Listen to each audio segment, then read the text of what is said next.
والصلاة والسلام على أشرف الأنبياء وسادة الأتقياء وسيد المرسلين سيدنا وحبيبنا محمد وعلى آله وأهل بيته وصحبه أجمعين.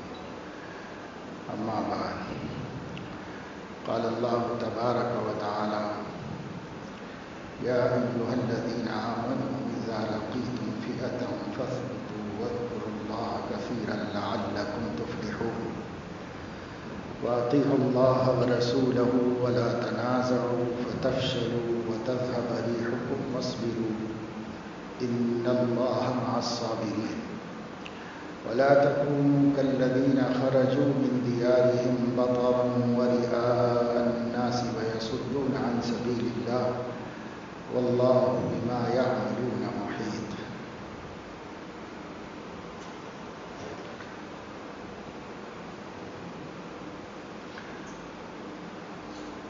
گزشتہ جمعے میں خطبہ مسنونہ میں یہی آیات تلاوت کی گئی تھی اور اس کی تمہیدی گفتگو میں وقت مکمل ہو گیا. آیت سے متعلق کچھ عرض نہیں کیا جا سکا اور یہی اصل مقصود تھا، اس لیے پھر انہیں آیت کو تلاوت کیا گیا. اللہ تبارک و تعالی شانہ نے اس آیت میں حضرات صحابہ کرام رضوان اللہ علیہم اجمعین کو خوفناک حالات میں، دشمن سے مٹ بھیڑ کی صورت میں، مقابلے کے اوقات میں اپنا لائحہ عمل اور پروگرام کیسے بنانا چاہیے اور اس وقت کیا روش اختیار کرنی چاہیے، اس کی جانب رہنمائی فرمائی ہے اور توجہ دلائی ہے. دشمن سے یا کسی لشکر سے مقابلے کی مختلف صورتیں ہوتی ہیں. کبھی مقابلہ دو بدو ہوتا ہے، کبھی مقابلہ بالاسلحہ ہوتا ہے. جنگ و جدال کی آج کل جو آلات ہیں، اسباب ہیں، اور اس زمانے میں جو آلات و اسباب تھے ان اسلحہ سے مقابلہ ہوتا ہے. اور کبھی مقابلہ نظر و فکر کا ہوتا ہے. یہ بھی ایک بڑی جنگ ہوتی ہے اور اسلحہ کی جنگ سے زیادہ خوفناک اور خطرناک جنگ یہ نظریات کی جنگ ہوتی ہے، کیونکہ اسلحہ کی جنگ میں جان کے نقصان کے علاوہ مومن کے پاس کچھ اور نقصان نہیں. زیادہ سے زیادہ زخمی ہوگا اور زیادہ تو جان دے دے، اس سے زیادہ اس کو کوئی نقصان نہیں. زخمی ہوگا تو کوئی بات نہیں، اللہ تبارک و تعالی شانہ کے پاس صحیح بخاری میں حدیث ہے کہ جب زخمی آئیں گے، جہاد کے زخمی، تو اس حالت میں آئیں گے کہ اسی طرح زخمی ہوں گے جیسے میدان جہاد میں زخمی تھے، اور اسی طرح ان کے زخموں سے خون رس رہا ہوگا جیسے میدان جہاد میں زخم لگنے کے بعد رس رہا تھا. ان کے خون کا رنگ تو خون ہی کا رنگ ہوگا، لیکن اس کی خوشبو مشک کی خوشبو. یہ حضور اکرم صلی اللہ تعالی علیہ وسلم نے راہ خدا میں زخمی ہونے والوں کی بشارت سنائی کہ انہیں یہ شرف قیامت میں دیا جائے گا، اور اگر جان ہی دے دی اخلاص کے ساتھ راہ خدا میں دشمن دین کے مقابلے میں، تو اللہ تعالیٰ نے شہداء کو حیات ابدی عطا فرمائی ہے. قرآن میں منع کر دیا کہ راہ خدا میں جان دینے والے کو تم مردہ کہو. لا تقولوا لمن يقتل في سبيل الله اموات، مردہ مت کہو جو راہ خدا میں جان دیا ہے. وہ دیکھنے کے اعتبار سے ایک عارضی موت کا شکار ضرور ہوگا، لیکن اس کے فوراً بعد برزخ میں اللہ اس کو حیات ابدی عطا فرما دے۔ ایک خاص زندگی شہداء کو اللہ نے دی۔ بل احیاء، بلکہ وہ زندہ ہیں، مردہ مت بولو، وہ زندہ ہیں۔ خیال ہوتا ہے کہ زندہ بغیر کھائے پیے کیسے رہ سکتا ہے، اور قبر میں کون ان کو کھلاتا پلاتا ہے؟ زندے کو تو کھانا پینا پڑتا ہے زندہ رہنے کے لیے۔ بل احیاء عند ربهم یرزقون، بلکہ وہ زندہ ہیں، اپنے رب کے ہاں روزی دیے جا رہے ہیں۔ اس حیات کو جس روزی کی ضرورت ہے اللہ وہ روزی ان کو دے رہا ہے، وہ زندہ ہے۔ اس حیات کو جس روزی کی ضرورت ہوتی ہے وہ اس حیات میں دیتا ہے۔ اب برزخی حیات میں جون سی روزی ہوگی اللہ جانتا ہے، اس روزی کو انہیں دیا جاتا ہے۔ عند ربهم یرزقون، ہمیں یہ تمانیت بہت کافی ہے کہ اللہ فرما رہا ہے ان کا رب ان کو روزی دیتا ہے اور کھلاتا پلاتا ہے، بس یہ کافی ہے۔ اب کوئی اشکال نہیں رہا کہ وہ زندہ ہیں، تو لا تقولوا لمن يقتل في سبيل الله اموات بل احیاء عند ربهم یرزقون۔ یہ اللہ نے فرمایا شہید کو یہ مقام حاصل ہے، زخمی کو وہ مقام حاصل ہے۔ یہ دونوں بھی نقصان نہیں ہے آدمی کے، مومن کے لیے نقصان نہیں، ہاں اس کے مقابلے پر جو آیا ہے اس کا نقصان ہے، دنیا کا بھی نقصان ہے کہ زندگی سے ہاتھ دھو بیٹھا یا ہاتھ پیر ٹوٹ گئے، یا آخرت کا بھی نقصان ہے اس کا کہ وہاں بھی ذلیل و رسوا ہے، جہنمی ہے، اور یہاں بھی ذلیل و رسوا ہے اگر اس جنگ کے بعد توبہ نہیں کی، ایمان نہیں لایا تو وہاں بھی رسوا ہے۔ ہاں توبہ کر لے، ایمان میں داخل ہو جائے الگ بات ہے۔ فَإِخْوَانُكُمْ فِي الدِّينِ، وہ تمہارے بھائی ہیں دینی، تم ان کے ساتھ دینی بھائیوں جیسا معاملہ کرو۔ پاسٹ میں، ماضی میں انہوں نے کچھ بھی کیا ہوگا تب بھی بھائی ہیں وہ تمہارے۔ اب جب انہوں نے توبہ کر لی، اللہ کو اتنا ہی چاہیے کہ بندہ توبہ کر لے، سیدھے رستے پہ آ جائے۔ تو میں یہ عرض کر رہا ہوں جو ہماری جسمانی جنگ ہوتی ہے، جو ہم فزیکل لڑائی کرتے ہیں لوگوں کے ساتھ، اسلحہ کے ساتھ اور ہر زمانے کے اسباب کے ساتھ، تو اس لڑائی کا بھی بہت اونچا مقام ہے اور اس کو بڑا بلند ترین مرتبہ دیا گیا ہے کتاب و سنت کے اندر۔ اگر یہ اخلاص کے ساتھ ہو اور مقصود صرف اللہ کے حکم کی تعمیل ہو، اس میں نفسانیت نہ ہو، اس میں اپنی کوئی غرض نہ ہو، تب یہ بہت بڑا عمل ہے۔ وہ عمل اسلام ہے، نہ اس کو چھپایا جا سکتا ہے، نہ مٹایا جا سکتا ہے، اور نہ کسی کے ڈر سے اور کسی کے خوف سے ہم اس کو ظاہر کرنے سے رک سکتے۔ الحج والجہاد ماضیان الی یوم القیامہ، مسلمان اس کا نام لینے سے ڈر رہا ہے، مسلمان خوف زدہ ہے۔ اس کی وجہ یہ ہے کہ دنیا ہر طرح کے ظلم کرتی ہے لیکن اسے انصاف کے خانے میں ڈالتی ہے، اور مسلمان معمولی سی بھی غلطی کر بیٹھے تو اسے جہاد سے جوڑ کر اسلام کی اس عظیم الشان عبادت کو بدنام کرنے کی کوشش کی جاتی ہے۔ حکومتیں کیا کیا نہیں مظالم کر رہی ہیں، بڑے بڑے سپر پاورز نے غریب مملکتوں کو کس طرح بھلا کے رکھ دیا ہے، کس طرح ان کی چیخیں نکلوا دی ہیں، اور کس طرح ان لوگوں کو زندگیوں سے محروم ہونے پر مجبور کر دیا ہے۔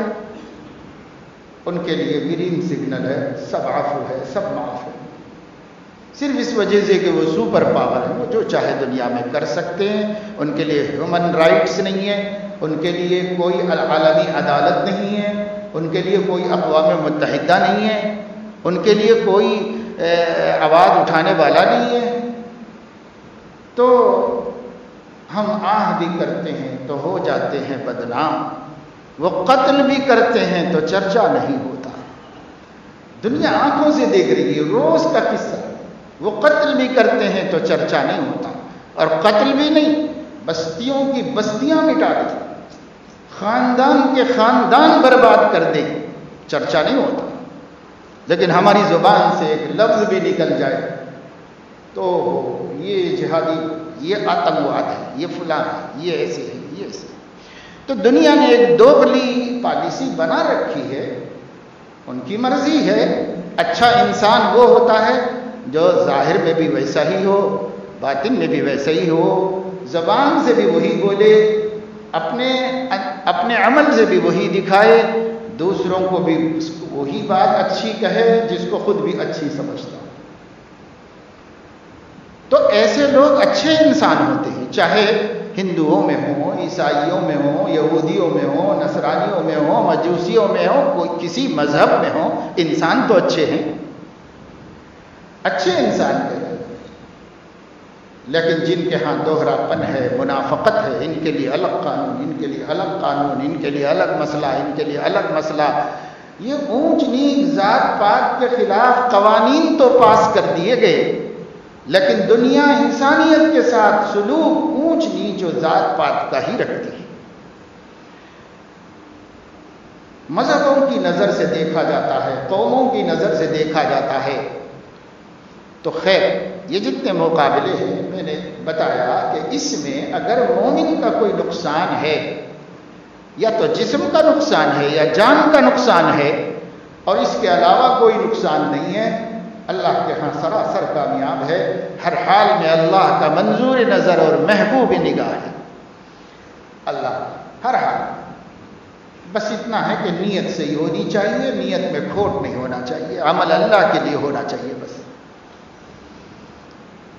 لیکن اس کے مقابلے میں جو نظریاتی جنگ ہوتی ہے، جو افکار اور خیالات کی جنگ ہوتی ہے، جو علمی جنگ ہوتی ہے، جس میں عقیدوں سے بحث کی جاتی ہے، جس میں اپنی اپنی آئیڈیالوجی اور اپنے اپنے ذہن کے سمجھی ہوئی چیزوں کو ایک دوسرے کے سامنے لڑایا جاتا ہے، یہ بھی ایک جنگ ہے، یہ فکر کی جنگ کہلاتی ہے۔ اس جنگ سے اگر مومن ٹکرائے گا تو مومن کے لیے بہت بڑا نقصان ہے جو اس جنگ میں نہیں ہوتا۔ میں نے بتایا اس جنگ میں زیادہ سے زیادہ جان کھوئے گا، اس جنگ میں ایمان بھی کھو سکتا ہے، اس لیے یہ خطرناک جنگ ہے، یہ بڑی خوفناک جنگ ہے۔ اس وقت دنیا دونوں جگہ لڑ رہی ہے، طاقتور اور کمزور کے درمیان اسلحہ کی جنگ چل رہی ہے، حق اور ناحق کی بنیاد پہ نہیں، عدل و انصاف کی بنیاد پہ نہیں، طاقت اور ضعف کی بنیاد پہ۔ ایک طاقتور ہے، دوسرا کمزور ہے، طاقتور کمزور کو لڑ رہا ہے، مار رہا ہے، دنیا میں یہ روز ہو رہا ہے، ہر جگہ ہو رہا ہے۔ قوت اور کمزوری کی جنگ چل رہی ہے، اور وہ اسلحہ کے ساتھ چل رہی ہے، نت نئے اسلحہ کے ساتھ چل رہی ہے۔ بڑی طاقتیں، بڑی بڑی طاقتیں تیار کر رہے ہیں، اور اس کا استعمال کیا کر رہے ہیں؟ اس کا استعمال مظلوم کی مدد کے لیے نہیں ہے، اس کا استعمال صرف اپنے مفادات کو حاصل کرنے کے لیے ہے اور اپنی سیاست چمکانے کے لیے ہے۔ اور مظلوم کی مدد تو اس دنیا میں شاد و نادر ہی کوئی کرتا ہوگا، مظلوم کی کوئی مدد کرنے والی طاقت نہیں ہے دنیا میں۔ جتنے سپر پاورز ہیں ان کو سیاست کرنا ہے اور کچھ نہیں کرنا ہے، ان کو اپنی طاقت سے اپنے مفادات حاصل کرنا ہے، کمزور کا خون چوس لینا ہے اور اس سے اپنے ملک کو ڈیولپ کرنا ہے اور اس کو بلڈ کرنا ہے۔ ان کے پاس بس اس کے علاوہ کوئی مقصد نہیں۔ سیدنا محمد رسول اللہ صلی اللہ علیہ وسلم نے اس دنیا میں 63 برس زندگی گزاری، 40 سال میں تو ان کی کسی سے کوئی لڑائی نہیں تھی، اس کے بعد کے 13 سال میں بھی انہوں نے صبر کیا، صبر کیا، صبر کیا۔ مدینے کے 10 سالوں میں انہوں نے تلوار اٹھائی، مگر تاریخ پڑھ کے دیکھو، تلوار ظالم کے خلاف اٹھائی ہے، مظلوم کی مدد کے لیے۔ ظالم کے خلاف مظلوم کے مدد کے واسطے اٹھائی ہے، کسی کو مسلمان بنانے کے لیے نہیں اٹھائی، کسی کو مجبور کر کے کلمہ پڑھوانے کے لیے نہیں اٹھائی، بلکہ کسی نے اٹھا دی تھی تلوار، اور اس وقت کی سچویشن یہ تھی کہ وہ سمجھے کہ کلمہ بہانے کے لیے پڑھ رہا ہے، کلمہ پڑھ لیا، جب آخری وقت اس کے سینے پہ بیٹھ کے تلوار نکالی، پہلے سے تو سب کو قتل کر رہا تھا مسلمان، جب اس کو قتل کرنے کے لیے یہ چڑھ کے بیٹھ گئے بدلے میں، تو کلمہ پڑھ لیا۔ اس کلمے کا پس منظر موقع ایسا تھا، کوئی بھی ہوتا تو یہی سمجھتا کہ جان بچانا چاہ رہا، اور پھر وہی کرے گا جو کر رہا تھا، لہذا انہوں نے اس کو قتل کر۔ یہ قصہ حضور علیہ السلام کی خدمت میں آیا، حضرت صلی اللہ علیہ وسلم کو صحابہ کہتے ہیں اتنا غضبناک ہم نے کبھی نہیں دیکھا جتنا آپ اس دن ہو گئے تھے غضبناک۔ اور آپ نے ارشاد فرمایا تھا، کیوں جی تم نے ایک مومن کو قتل کر دیا، ایک کلمہ پڑھنے والے کو قتل کیا تم نے؟ انہوں نے کہا یا رسول اللہ ایسی صورتحال تھی، میں فیصلہ یہی کر سکا کہ یہ تو دھوکہ دے رہا ہے مجھے، تو فرمایا حل شققت قلبہ، دل چیر کے دیکھا ہوتا کہ اس میں اخلاص تھا یا وہ جان بچا رہا تھا، کیسے تمہیں پتا چلا کہ یہ جان بچا رہا تھا؟ کیوں نہیں اللہ کے کلمے کے اوپر اس کو چھوڑ دیا تھا؟ تو یہاں تلوار کلمے کے لیے کبھی نہیں اٹھائی گئی، بلکہ کلمہ پڑھنے والوں کو اٹھانے پر پکڑ کی گئی اور ناراضگی ظاہر کی گئی۔ البتہ ظالم کے خلاف ہمارے نبی نے برابر تلوار اٹھائی ہے، اور اس دنیا کی کوئی قوم، کوئی مذہب، قدیم جدید، پرانے زمانوں میں، تاریخوں میں پڑھ لو، پرانوں میں پڑھ لو، ویدوں میں پڑھ لو، اور بائبل میں پڑھ لو، کہیں پڑھ لو، ہر جگہ اگر کوئی سرکشی پہ آتا ہے تو اس کے مقابلے میں تلوار اٹھائی جاتی ہے، کوئی مذہب ہو، کوئی دین ہو، ہر جگہ۔ تو اسے خاص اسلام کی بات کیوں کہی جائے کہ سب اسلام ہی میں ایسا ہوتا ہے؟ ہر دین ثبوت دے رہا ہے کہ ایسے وقت یہی کیا جاتا ہے، لیکن اسے اسلام سے جوڑنا ایک شرارت ہے، ایک سیاست ہے۔ خیر، یہ جو جنگیں ہو رہی ہیں اس وقت میں پورے انٹرنیٹ پہ چل رہی، افکار و نظریات کی جنگ، ایک دوسرے سے ٹکرا رہے، مسلمانوں کے اندر بھی اور مسلمانوں کے باہر سے بھی۔ اندر تو جہالت ہر شخص کو یہ باور کرا دی ہے کہ مجھ سے زیادہ جاننے والا کوئی نہیں، اور واقعہ یہ کہ علم جتنا بڑھتا رہتا ہے جہل کا احساس بڑھتا رہتا ہے، مزید علم کی ضرورت سمجھ میں آتی رہتی ہے، اور جتنی جہالت بڑھتی رہتی ہے علم سے بے نیازی اور استغنا بڑھتا رہتا ہے۔ جو شخص یہ کہے کہ مجھے نئی ضرورت ہے اب علم کی، میں خود ہی سب سمجھتا ہوں، تو سمجھو کہ یہ اس وقت سب سے بڑا جاہل ہے، اور جو جاہل کو فالو کرے گا وہ جہالت ہی کے گڑھے میں گرے گا جا کر کے، اور اس کو کوئی فائدہ نہیں ہو سکتا۔ ایک دفعے نکل گیا حضرت موسیٰ علیہ السلام کی زبان سے، اور وہ بھی کسی ارادے کے بغیر، اور وہ بھی سچائی کی بنیاد پر کہ پوچھنے والے نے پوچھا تھا، ان کی ایک تقریر سن کر کے، اوہو ماشاءاللہ، اس وقت کوئی آپ سے بڑا عالم بھی ہے؟ تو کیا پیغمبر سے بڑا کوئی عالم ہو سکتا ہے؟ انہوں نے یہی بات کہہ دی کہ نہیں، میرے سے بڑا کوئی نہیں، کیونکہ میں اللہ سے علم پاتا ہوں، میں عالم ہوں، میں نبی ہوں۔ بات غلط نہیں تھی، لیکن بات اللہ کو اچھی نہیں لگی۔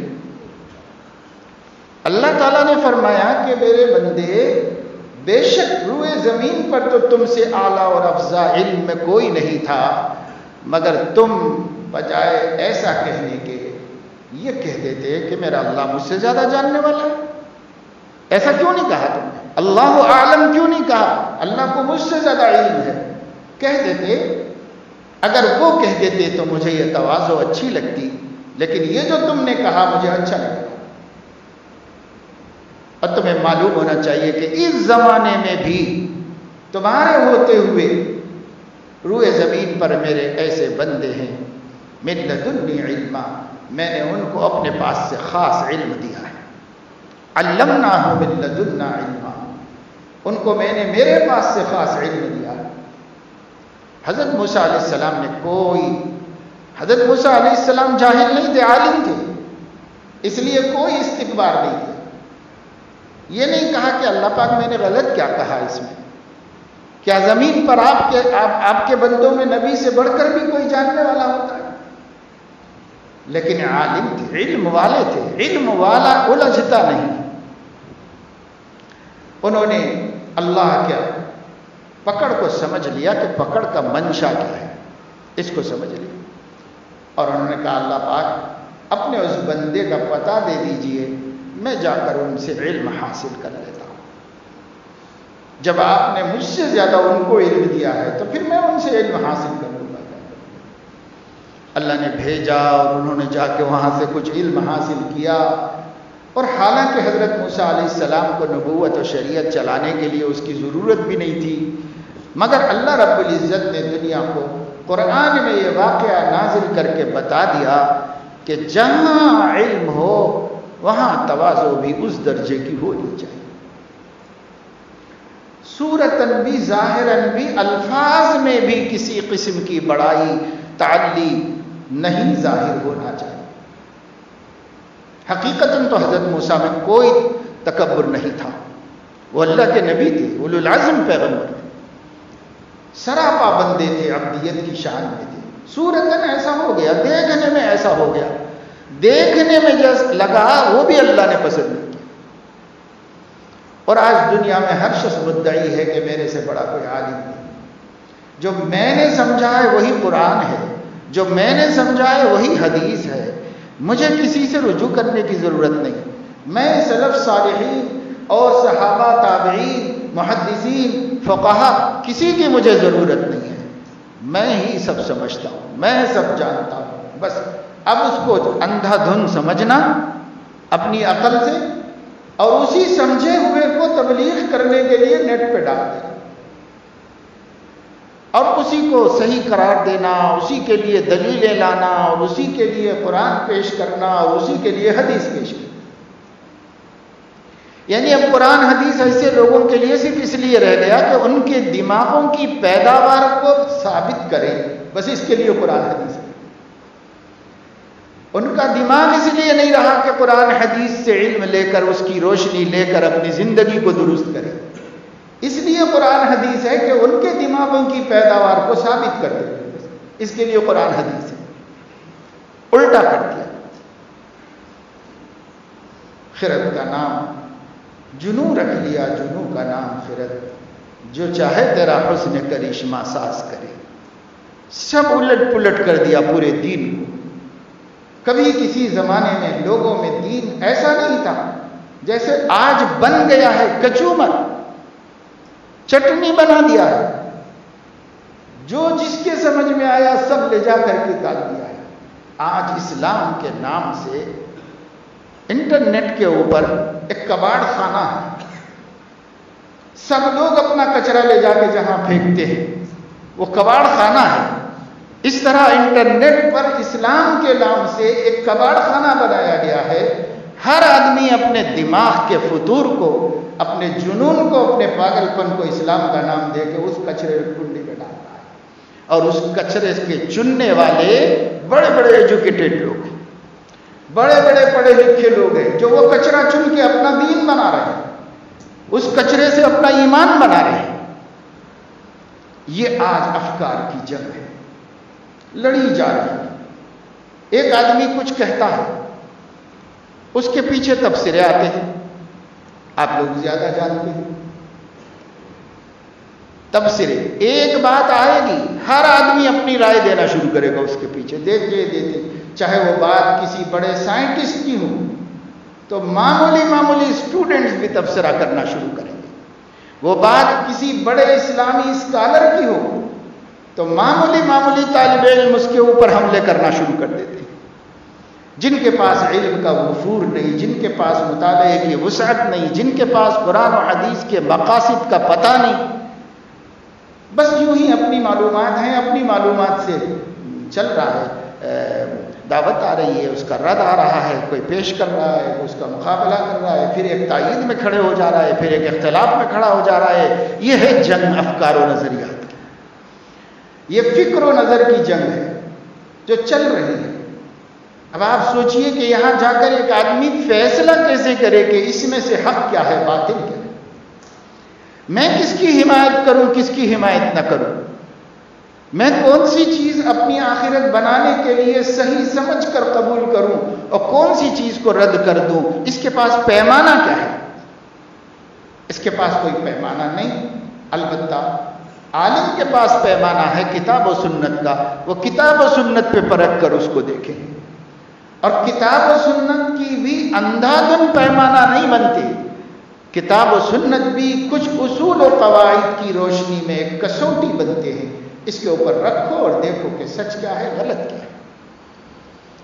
یہ جو استفادہ کر رہے ہیں اس نظریاتی جنگ میں گھس کر کے کسی سائیڈ ہو گئے ہیں، کسی ایک کے حامی ہو گئے ہیں، اور اس کی تعریفیں کرنے والے اور اس کو فالو کرنے والے اور لوگوں کو اس سے جوڑنے والے اور اس کی باتوں کو فارورڈ کرنے والے اور ہر ایک تک پہنچانے والے، یہ جو لوگ ہو گئے ہیں، کیا ان کو پتہ ہے کہ قرآن کریم سے کیسے استدلال کیا جا سکتا ہے؟ کچھ نہیں پتا ہے. وہ جانتے نہیں کہ قرآن سے مسائل کا استنباط کیسے ہوتا، مسئلہ کیسے نکالا جاتا ہے. انہیں پتہ ہی نہیں. انہیں پتہ ہی نہیں کہ حدیثوں کو کیسے سمجھا جاتا ہے. بھائی قرآن حدیث تو وہ ہے، اگر نبی نہ سمجھاتے تو صحابہ کی بھی سمجھ میں نہ آئے. کچھ موٹی موٹی باتیں ایسی ہوتی ہیں کتاب و سنت میں جس کو کسی کے سمجھانے کی ضرورت نہیں.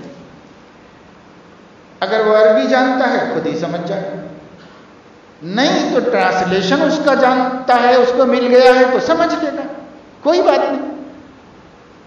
جیسے یہ کہا گیا قرآن میں کہ کسی کے پیٹھ پیچھے برائی مت کرو، سمجھ میں آ گیا، ہر کسی کو سمجھ میں آتا ہے، اس میں کیا. قرآن میں کہا گیا ہے کہ اللہ جھوٹوں کو پسند نہیں کرتے اور ان پر لعنت فرماتے ہیں. تو جھوٹ کس کو بولتے سب کو معلوم ہے. قرآن کی آیت کوئی بھی سمجھ لے گا، ایک بچے کے سامنے پڑھ کے سنا دیجیے وہ بھی سمجھ لے گا. لیکن قرآن میں عقائد کی باتیں بھی ہوتی ہیں. قرآن میں اللہ تعالیٰ کی ذات کے بارے میں بھی ہوتا ہے، قرآن میں اللہ کی صفات کے بارے میں بھی ہوتا ہے. معاش یعنی اس دنیا کی زندگی سے متعلق بھی باتیں ہوتی ہیں.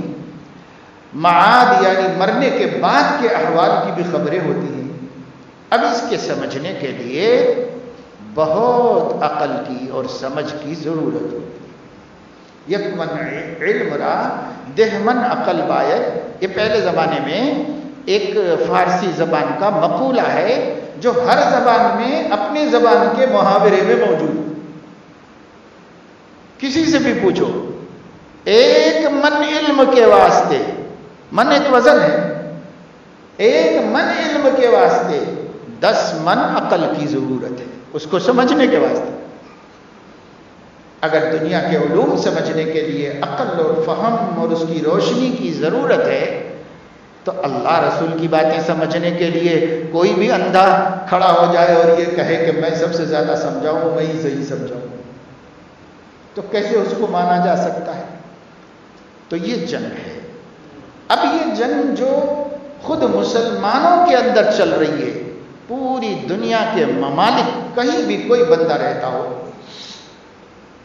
وہ نیٹ سے جڑ جا سکتا ہے اور جڑ کر اس پہ اپنے نظریات و خیالات کو پیش کر سکتا ہے. اسی کو خالص توحید، اسی کو خالص حقیقی اسلام بتا سکتا ہے. تو اس طرح کون کیا سمجھ رہا ہے دنیا بھر میں، لاکھوں خیالات و نظریات کا ایک جنگل بن گیا ہے. وہ نٹ جال تو جال ہی ہے، وہ ہر چیز کا جال ہے. کسی چیز کے بھی اندر ہم کسی صحیح نتیجے پر نہیں پہنچ پاتے. تو دنیا کے مسائل کو ہم کو کوئی اہمیت نہیں دیتے، اہل دنیا خوب سمجھیں، لیکن اپنا دین، اپنا ایمان، اپنا عقیدہ، آخرت کی تیاری اور اس کے لیے اس دنیا میں اپنے نظریے کا صحیح ہونا، اپنے فکر و اپنے خیال کا وہی ہونا جو حضرت محمد صلی اللہ علیہ وسلم نے صحابہ کو دیا تھا، یہ معمولی کام تو نہیں ہے، کھیل تماشا تو نہیں ہے، یہ تو زندگی کا مقصد حقیقی ہے ایمان والوں کے نزدیک۔ اس میں کسی فریب و دھوکے کے شکار نہیں ہونا چاہیے۔ اور جو دوسری نظریاتی جنگ چل رہی ہے وہ اسلام اور کفر کی چل رہی ہے۔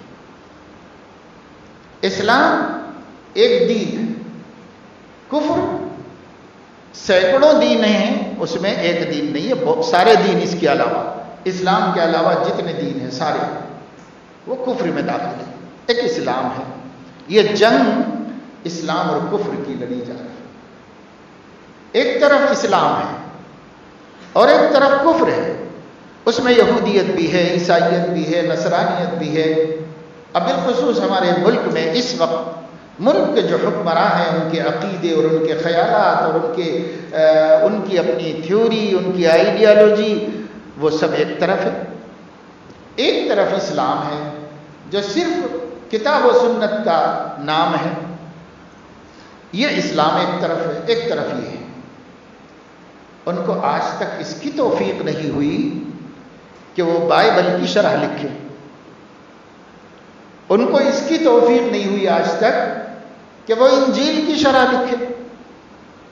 آج تک ان کے پاس ایسا کوئی قابل آدمی نہیں پیدا ہوا جو ویدوں اور ان کے مذہبی کتابوں کی شرح لکھے، ایسی واضح شرح کہ بھئی آخر اس میں یہ کیا کہا جا رہا ہے، ہر بات گنجلک ہے، ہر بات سمجھ سے باہر ہے، اس کو کیسے سمجھایا جائے، اس پر کسی نے کام کیا؟ تو اس میں ان لوگوں کا کام نہ کے درجے میں ہے۔ لیکن یہ بیچاروں کو خیال ہو گیا ہے کہ یہ قرآن کا شرح تفسیر، تو اب یہ مفسر قرآن بن رہے، فلاں پرشاد اور فلاں ریڈی اور فلاں راؤ اور فلاں اور فلاں اور فلاں، اور یو پی، راجستھان، پنجاب، بہار وغیرہ کے تو نام بھی عجیب و غریب ہیں جو ہمارے علاقوں میں نہیں چلتے، مگر ہیں بہرحال ان کے اپنے نام ہیں۔ اپنے اپنے ناموں سے مفسرین قرآن RSS نے کھڑے کر دیے کہ سب قرآن کی تفسیر کرو۔ ایک بدنصیب تو روزانہ 7 بجے سے قرآن سامنے رکھ کر قرآن کی تلاوت کر کے عربی میں، پھر اس کا ٹرانسلیشن کر کے، پھر اس کے بعد اپنی حفوات بکتا ہے روزانہ، جیسے آپ کا درس قرآن ہوتا ہے۔ 4 لاکھ سے زائد فالوور پورے ورلڈ میں اس کی تفسیر سنتے ہیں، اس کے حلقے میں شریک ہیں۔ اور ہمارا حل کیا ہے؟ تو ہمیں خود اپنے قرآن کے جاننے کی کوئی فکر نہیں۔ اگر مسجد میں کوئی عالم دین قرآن کی تفسیر کرے تو بے نمازیوں کو تو چھوڑ ہی دیجیے، وہ بیچارے مسجد تک بھی نہیں آتے۔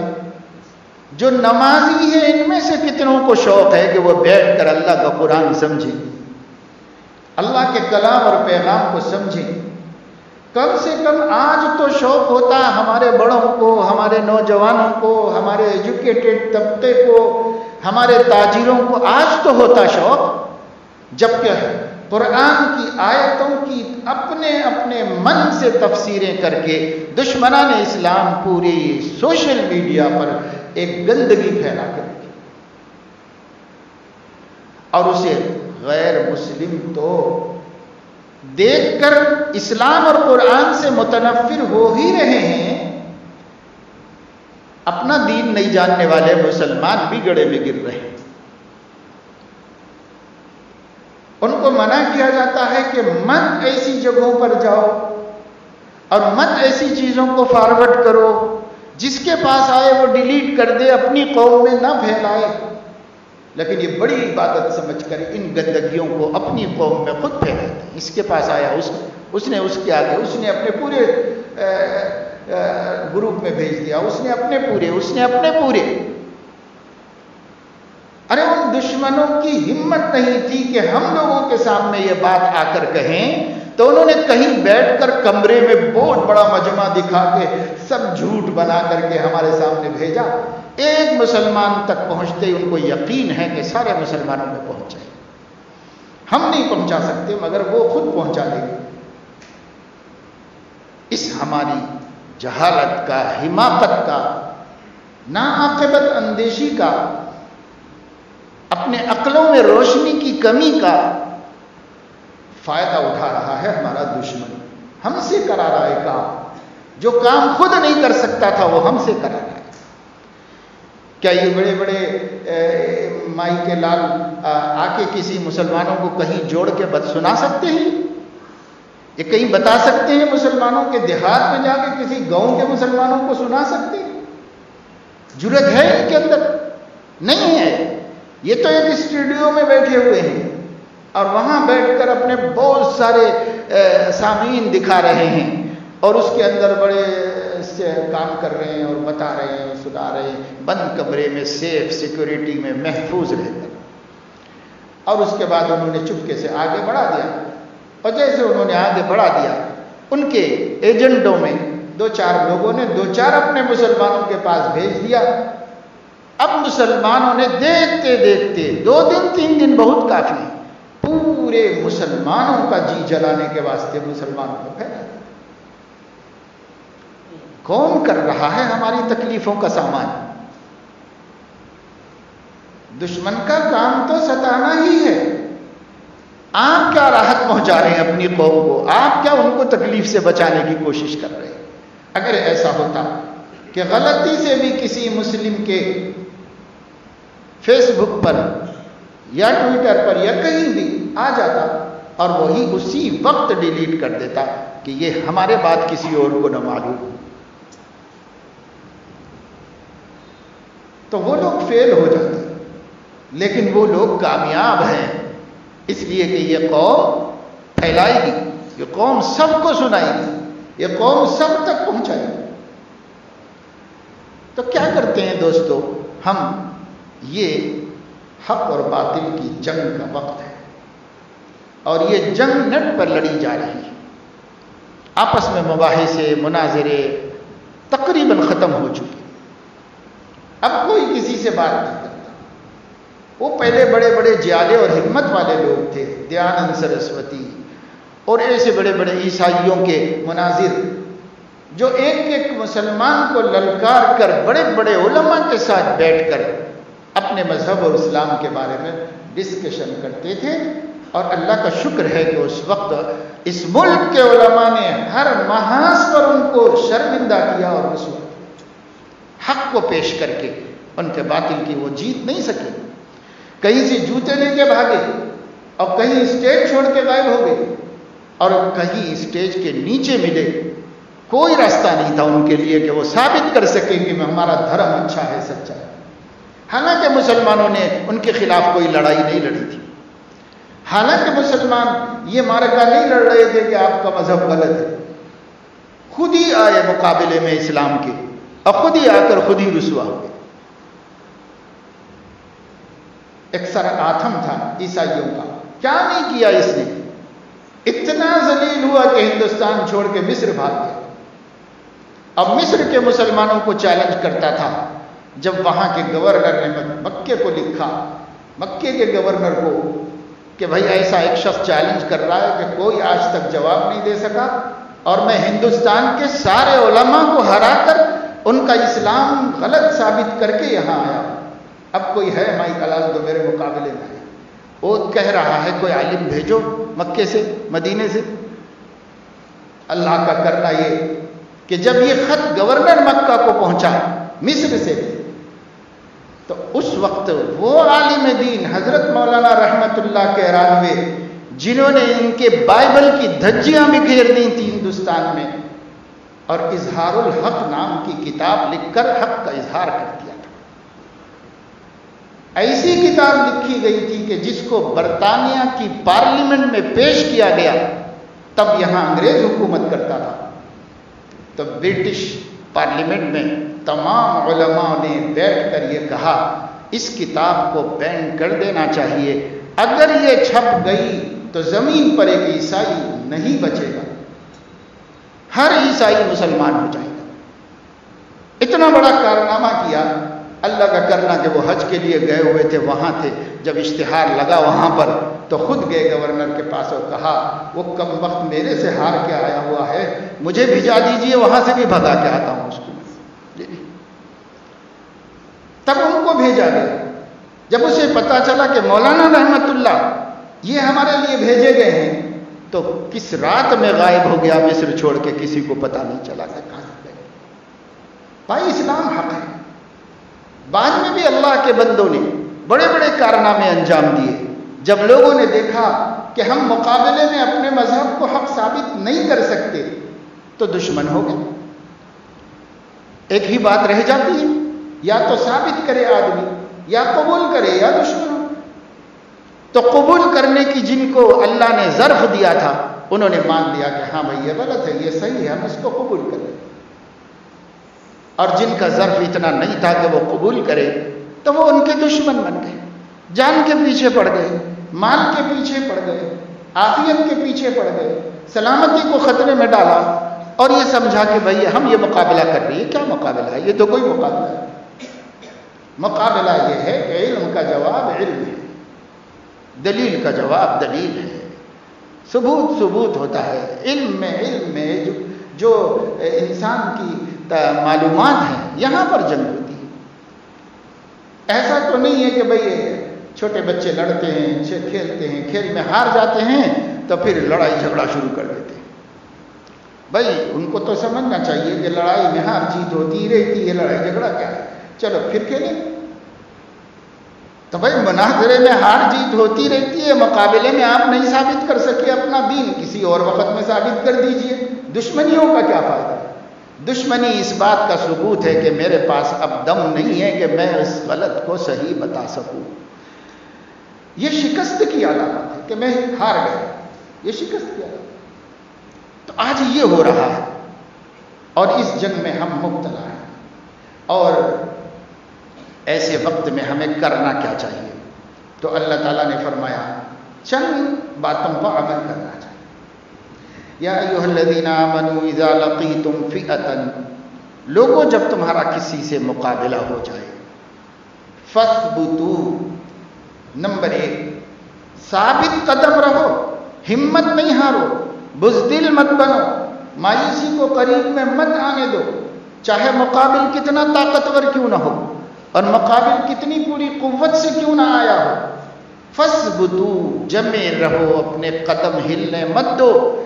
کہیں بزدلی تمہارے قریب آ جائے، کہیں بے ہمتی تمہارے پاس آ جائے، کہیں تم مایوسی کے شکار ہو جاؤ کہ اب ہم کیا کر سکتے ہیں، ایسا ہو رہا ایسا ہو رہا، یہ کاموں کو تو حکومت بھی نہیں روک رہی ہے بلکہ الٹا حکومت پشت پناہی کر رہی ہے، ہم بیچارے رعایا کیا کر سکتے ہیں. ایسا نہیں. اللہ فرما رہے ہیں فاثبتوا، ہمت سے رہو، جمے رہو. ہمیں دین نہیں چھوڑنا ہے، ہمیں اس اسلام کی عظمت کے ساتھ ہی جینا ہے. ہمیں اسلام کے عقیدے تو عقیدے، اپنے نبی کی معمولی سنتیں بھی نہیں قربان کرنی. ہم کسی چیز میں سمجھوتا نہیں کریں گے، ہم کسی چیز کا سودا نہیں کریں گے. ہم اپنے دین کے ساتھ جو ہمارے نبی ترکت فیکم امرین، 2 چیزیں چھوڑ کے جا رہا ہوں، کتاب اللہ و سنت رسولہ. چھوڑو گے تو گمراہ ہو جاؤ گے، چمٹے رہو گے تو ہدایت پر رہو گے. ہم کیسے چھوڑ دیں گے؟ ہمارے چھوڑنے کا مطلب ہی گمراہی ہے. اس لیے ہمیں تو چھوڑنا نہیں ہے کسی قیمت پر بھی، ہم اسی کے ساتھ جمے رہیں. فاثبتوا، مضبوطی کے ساتھ جمے رہو، ہمت مت ہارو، کمزوری مت دکھاؤ. یہ سب سے بڑی چیز ہے. اللہ نے پہلے اس کو بیان کیا، اس لیے کہ جب آدمی کے قدم اکھڑتے ہیں، دل ہار جاتا ہے تو پھر اس کے بعد تو اس کو کتنے بھی مشورے دو کسی کام کے نہیں. مایوسی کے بعد کوئی مشورے کا کوئی فائدہ نہیں. اس لیے مایوسی سے پہلے بچا دے، پہلے اس کو قریب مت آنے دو. ہم مومن ہیں، ایمان ہے ہمارے پاس، ہمارے ساتھ اللہ ہے اور ہم اللہ کی تقدیر سے راضی ہیں. اگر اللہ پاک ہم کو موت دینا چاہتا ہے، مصیبت میں ڈالنا چاہتا ہے، مشکلات میں رکھنا چاہتا ہے ہم ایمان ہی کے ساتھ رہیں گے اس کے اندر. اور اگر اللہ پاک ہم کو راحت دینا چاہتا ہے، آرام دینا چاہتا ہے، فتح و غلبہ دینا چاہتا ہے، تو ہم ایمان ہی کے لیے یہ چیز حاصل کریں گے. ہمارا رشتہ ایمان سے ہے، ہمارا رشتہ نبی سے ہے، قرآن سے ہے، ہمارا رشتہ ہمارے اللہ سے ہے، رحمان سے ہے. ہمیں نہیں کسی اور چیز سے اس کو بیچنا ہے، یہ سودا نہیں ہوگا. بس یہ پکی بات رکھو اپنے دلوں میں، اپنے بچوں کے دلوں میں، اپنی بیٹیوں عورتوں کے دلوں میں، یہ بات پکی ہو. بس پھر کیا کرو؟ وَاذْكُرُوا اللَّهَ كَثِيرًا، اللہ کو کثرت سے یاد کرو، اللہ تعالیٰ کو کثرت سے یاد کرو. یعنی عام دنوں میں اللہ کا ذکر کرتے رہنا چاہیے، لیکن فتنہ اور آزمائش کا دور چل رہا ہو تو اذکروا اللہ کثیرا، یہ ذکر بہت کثرت سے کرنا چاہیے کہ اللہ کا ذکر مومن کی اندرونی طاقت ہے. اب طاقت کی زیادہ ضرورت ہے، اس کو زیادہ بڑھا. وَاذْكُرُوا اللَّهَ كَثِيرًا لَعَلَّكُمْ تُفْلِحُونَ، تم فلاح پا جاؤ گے.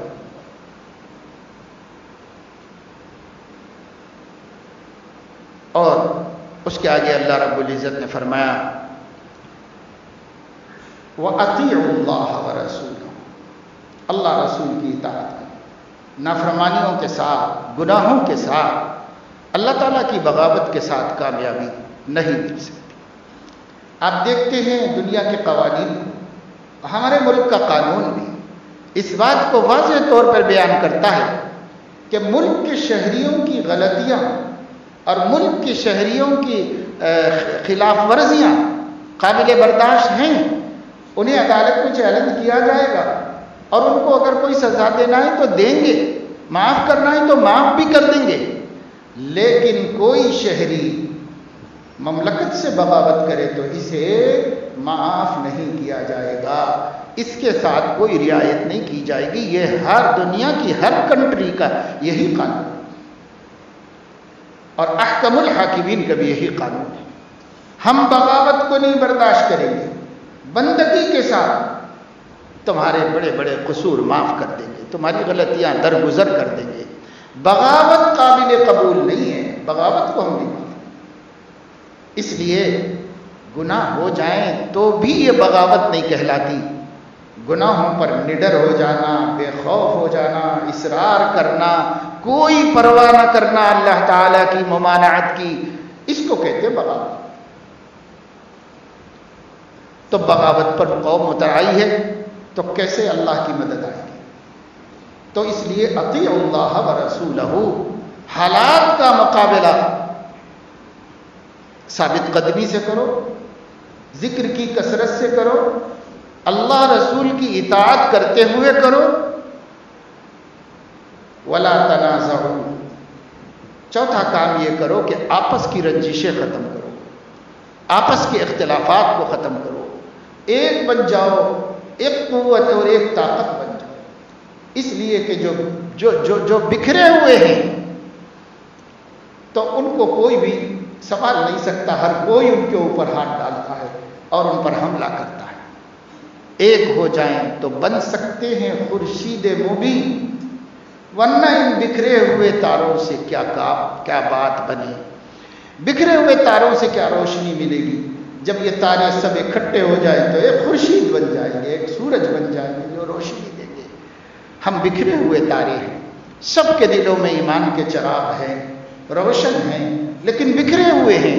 اگر ہم یہ رنجشیں ختم کر لیں، اور ساری رنجشیں انانیت کی وجہ سے آتی ہیں، انانیت کو قربان کر کے تواضع پیدا کر لے تو آپس میں مودت محبت ہو جائے گی. اپنے اپنے طریقوں پر رہو، اپنی اپنی جماعتوں میں رہو، لیکن ایک دوسرے کا احترام کرو، ایک دوسرے کو عزت دو کہ سب ہمارے بھائی ہیں. اگر یہ چیز پیدا ہو جائے، لا تنازعوا، چوتھی نصیحت اللہ فرما رہے ہیں، جھگڑا مت کرو. خاص طور سے ایسے موقع پہ جھگڑے مت کرو. کیوں؟ فتفشلوا وتذهب ريحكم، تم کمزور پڑ جاؤ گے، تمہاری ہوا اکھڑ جائے گی. اس لیے ایسا مت کرو، منازعہ مت ہو، آپس میں اختلافات مت پیدا کرو. دین کے اعتبار سے، مسائل کے اعتبار سے، مسلمانوں کے جماعتوں میں جو مسلمان اسلام کے اندر ہیں اختلافات ہو سکتے ہیں، آج سے نہیں، صدیوں سے چلے آ رہے، رہنے دو، اس کے باوجود محبت سے رہو، اس کے باوجود ایک دوسرے کے ساتھ مودت کا معاملہ کرو، نہیں تو تمہاری ہوا اکھڑ جائے گی، تم کچھ نہیں کر سکو۔ پھر فرمایا وَاصْبِرُوا إِنَّ اللَّهَ مَعَ الصَّابِرِينَ، شروع میں بھی کہا تھا وَاثْبُتُوا، جمے رہو، اخیر میں بھی کہا وَاصْبِرُوا، مضبوط رہو اور ہمت سے رہو، جو کچھ بھی حالات پیش آئیں، صحیح اسباب کے درجے میں ہم حالات کے ساتھ مقابلہ کر لیں گے اور اس کو نمٹ لیں گے، جیسے سب اللہ کے بندے ہیں، ہم بھی اللہ کے بندے ہیں۔ اطمینان رکھو، جمے رہو، مضبوط قدم۔ یہ صبر کے معنی یہ نہیں ہے کہ ایک شخص آپ کو ٹھوک رہا ہے اور آپ صبر کر رہے ہیں، صبر کے یہ معنی نہیں، صبر کے معنی ہے ثابت قدم رہو، جمے رہو، پھسلنے نہ پاؤ، گڑبڑ مت کرو، منافق مت بنو، سودا بازی مت کرو، پیسے کھا کے دین نہ بیچو، وَاصْبِرُوا، جمے رہو، مضبوط رہو، کھڑے رہو۔ پانچویں بات فرمائی وَلَا تَكُونُوا كَالَّذِينَ خَرَجُوا مِن دِيَارِهِمْ بَطَرًا وَرِئَاءَ النَّاسِ، ایسے مت بنو جیسے کچھ لوگوں نے غرور کے ساتھ نکل کر کہا ہم کو کون نقصان پہنچا سکتا ہے، ہم کو کون ہرا سکتا ہے، ہم کو ایسے ڈینگے مار رہے ہیں۔ اللہ نے فرمایا لا تکونوا کالذین خرجوا من دیارہم بطرا ورئاء الناس وَيَصُدُّونَ عَن سَبِيلِ اللَّهِ، اور لوگوں کو اللہ کے راستے سے روک رہے تھے اور یہ کہتے تھے کہ ہمیں کوئی نہیں جھکا سکتا، اور کہہ رہے تھے کہ ہمیں کوئی نقصان نہیں پہنچا سکتا۔ اللہ نے فرمایا تم ایسی غلطی مت کرو، اس لیے کہ انہوں نے ایسی غلطی کی تو اللہ نے جھکا کے بتا دیا۔ ہر دور میں، ہر زمانے میں، اس زمانے میں بھی انہوں نے غرور کیا تو اللہ نے جھکا کے بتا دیا، اس لیے کہ خدا غرور کے سر کو اٹھنے نہیں دیتا، کہیں نہ کہیں اپنی قدرت کی لاٹھی مار کے جھکا دیا۔ اس لیے تم نہیں کرو ایسا، ورنہ تمہارے اوپر بھی پڑے گی۔ تم ایسا مت کرو، تم بندگی کا فریضہ ادا کرتے ہوئے تواضع کے ساتھ، عاجزی کے ساتھ، بندگی کے ساتھ اپنے اللہ، اپنے رسول کی اطاعت کرتے ہوئے، کثرت سے اس کا ذکر کرتے ہوئے جو تدبیریں ہیں وہ اختیار کرو۔ تدبیروں پہ بھی بھروسہ مت کرو، اللہ پہ کرو، تو اللہ تعالیٰ بما یعملون محیط، تمہارے اعمال کا احاطہ کیا ہوئے ہے۔ اللہ رب العزت تم کو مدد دے گا اور تمہارا کام بنائے گا، کبھی فوری کر دے گا، کبھی ٹائم لے گا، یہ اس کی مشیت ہے اور اس کی حکمت ہے جس سے ہمیں راضی رہنے کا حکم ہے۔ تو بہرحال یہ آیت میں نے آپ کے سامنے پڑھی تھی، اور اس آیت سے متعلق یہ جو مضمون میں نے بیان کیا ہے، اس کا مقصد یہ ہے کہ اس وقت مسلمانوں کو ہراساں کیا جا رہا ہے، سوشل میڈیا ذہنی اذیت پہنچانے کا کام کر رہا ہے، اسلام کے خلاف زبانیں کھول دی گئی ہیں اور قلم اٹھا لیے گئے ہیں، اور جس کو جو من کر رہا ہے وہ بول رہا ہے، اور مسلمان اپنی جگہ ہی پر کف افسوس مل رہے ہیں، اور مسلمان کہہ رہے ہیں ہمارا خون کھول رہا ہے، لیکن ہم کیا کریں؟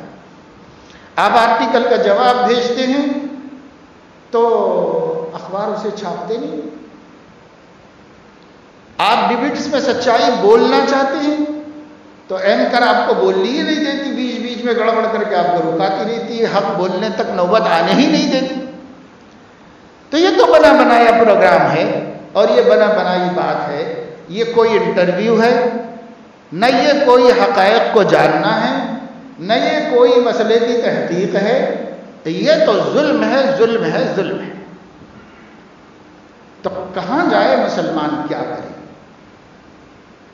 میرے دوستو، ہم مسلمانوں کی مصیبت یہ ہے کہ جانے کو ایک در ہے خدا کا، وہاں بھی ہم نہیں۔ جب وہاں بھی نہیں پہنچ سکے ہیں تو کہاں جائیں گے، کس سے مدد لیں گے اور کس سے اپنا کام نکالیں گے؟ اس لیے یہ آیت کریمہ کو رہنما بناؤ، اس کی روشنی میں ہم اپنے طرز عمل کو بدلیں، نہ مایوس ہوں، نہ بے ہمت ہوں، نہ حوصلے توڑیں، نہ نادانی کے کام کریں، بلکہ حکمت، مصلحت، صبر، اللہ کے ذکر، اطاعت خدا و رسول، اور اس کے ساتھ ساتھ آپس کے اتحاد میں ہم اس کو عمل میں لائیں۔ انشاءاللہ نہ کبھی اسلام دبنے کے لیے آیا تھا، نہ آج دبا ہوا ہے، نہ کبھی دبے گا۔ اس واسطے کہ اسلام کی فطرت میں قدرت نے لچک دی ہے، اتنا ہی یہ ابھرے گا جتنا کہ دبائیں گے۔ کچھ سازشیں ہو رہی ہیں، الٹی پڑے گی، کچھ کام ہو رہے ہیں جو نقصان انشاءاللہ اللہ کے مخلص بندوں کو نہیں دے گا۔ حضرت مولانا رشید احمد گنگوہی رحمہ اللہ کو انگریز گرفتار کر کے جیل بھیج دیے تھے اور ہر ہفتہ عدالت میں لائے جاتے تھے، اور انگریز جج ان سے پوچھتا تھا، کہتا تھا ہم آپ کی موت کا فیصلہ سنانے والے ہیں۔ تو حضرت کا ایک ہی جواب ہر دفعے ہوتا تھا، حضرت فرماتے تھے کیا حرج ہے؟ وہ کہتا تھا جی جلانے کو، ہم آپ کی موت کی سزا سنانے والے ہیں۔ حضرت فرماتے تھے کیا حرج ہے اس میں؟ بس اتنا ہی جواب دیتے تھے۔ کوئی کچھ بھی نہیں ہوا، بعد میں نہ تو ثابت کر سکے اور نہ کچھ کر سکے، بالآخر وہ پہلے بھی اللہ کے دین کی خدمت کرتے تھے، بات نہیں کرتے۔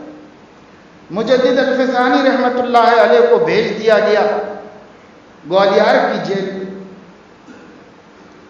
انہوں نے جیل ہی کو خانقاہ بنا دیا، سب ذکر و شغل کرنے والے ہو گئے، سارے لوگ ایمان والے ہو گئے اس کے، اور سب لوگ نمازیں پڑھ رہے ہیں، اذانیں ہو رہی ہیں، مسجد بھی بن گئی، وہ خانقاہ بھی بن گئی، مدرسہ بھی بن گیا، اور سب جیل کو ساروں کو اللہ کے بندے بنا کے رکھ دیا انہوں نے۔ اللہ تعالیٰ اپنے فضل و کرم سے ہمیں بزدلی سے، بے ہمتی سے محفوظ رکھے، اور اپنے سے لو لگانے اور اپنے حبیب کی سچے بندے، سچے امتی بننے کی توفیق نصیب فرمائے، اور قرآن کی عظمت نصیب فرمائے، دین پر جمنا آسان فرمائے، آمین۔ وآخر دعوانا